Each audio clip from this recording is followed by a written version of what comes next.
If you wonder how to use AdBlock on Android phone, I'm gonna show you right now. So for the first, you have to download the AdBlock from the Google Play Store.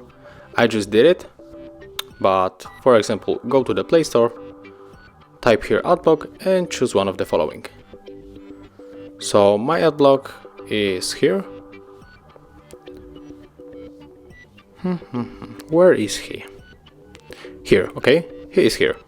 I'm gonna show you how it works. This is a really good example. So we are on our website HardReset.Info. We are going to one of the article, and now as you can see there are ads on this page. So if you wanna turn it off, you have to go to your AdBlock, click on it, and now press here.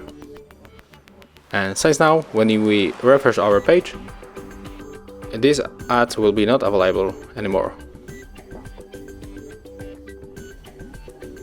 So now we are free from the ads.